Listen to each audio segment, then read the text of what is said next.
لوگ منصوبے کس کے لیے بناتے ہیں؟ وہ سر جوڑ کر بیٹھتے ہیں مسلمانوں کے ذلیل کرنے کے لیے، اور ہم سر جوڑ کر بیٹھتے ہیں ذلت اور رسوائی کو قبول کرنے کے لیے۔ اور اس نے برطانیہ کا جو انڈر گراؤنڈ پارلیمنٹ ہے،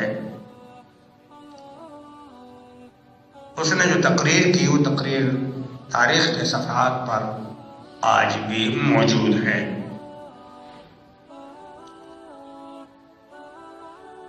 وہ تقریر یہ تھی کہ ہم نے ہندوستان چھوڑ دیا۔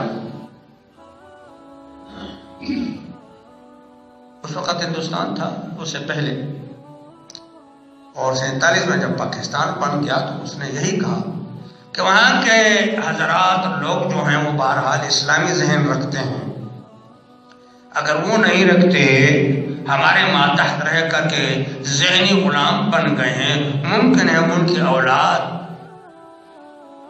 کل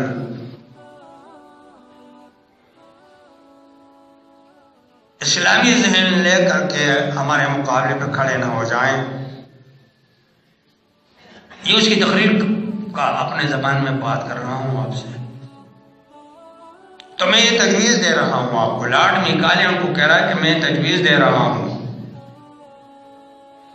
کہ ہم ایسی جماعت وہاں تیار کر لیں جو چمڑے کے لحاظ سے تو پاکستانی ہندوستانی ہوں، لیکن ذہنی لحاظ سے وہ گورے ہوں۔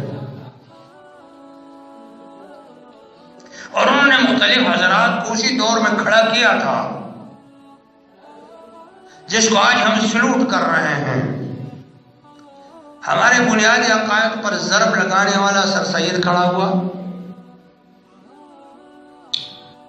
جس نے انگلش کا نعرہ لگا کر کے دوسری طرف سے تفسیر سر سید لکھی اور اس میں تمام بنیادی عقائد پر ضرب لگایا، اور تعلیم یافتہ حضرات علی گڑھ میں پھیلا کے رکھ دیا۔ اس میں جہنم نہیں ہے، جنت نہیں ہے، فرشتے نہیں ہیں، آپ اس کی تفسیر دیکھ لیں۔ یہ پہلی ضرب آہستہ آہستہ لگ رہی ہے، آج ہم اس کو سلوٹ کر رہے ہیں کیونکہ اس نے کالج بنوایا تھا۔ میں جو بات کر رہا ہوں ظاہر ہے مجھے کسی سے عناد نہیں ہے، کسی سے کچھ نہیں ہے، صرف آپ کو بتا رہا ہوں کہ ذرا ہوش میں آ جائیں آپ لوگ، لیکن نہیں آتا، کوئی بھی نہیں آتا۔ مشکل تو یہ ہے، قادیانی کو کھڑا کیا، ذہین آدمی تھا وہ، اس کو کھڑا کیا۔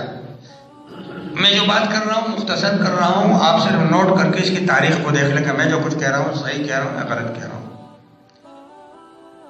یہ کھڑے کیے گئے، کچھ حضرات ایسے کھڑے کر دیے جن کو بھی پتہ نہیں ہے کہ ہمیں کیوں کھڑا کیا۔ انہوں نے نعرہ لگایا کہ قرآن پاک میں کچھ سپارے بکری نے کھائے ہیں، وہ جانتے ہیں آپ ان لوگوں۔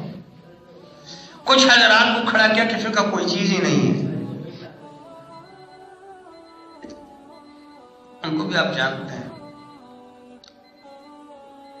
ان لوگوں کو خود بھی پتہ نہیں ہے کہ ہمیں کس طرح کھڑا کیا گیا، لیکن اگر آپ تاریخ کے ورق گردانی کریں گے تو آپ کو معلوم ہو جائے گا یہ سازش پر سازش، سازش پر سازش، ہم اس کو قبول کر رہے ہیں کیونکہ بڑے ڈھنگ اور بڑے طریقے سے زہر کھلایا جا رہا ہے۔ لا الہ الا اللہ، لا الہ الا اللہ، لا الہ الا اللہ، ما لنا رب سوا۔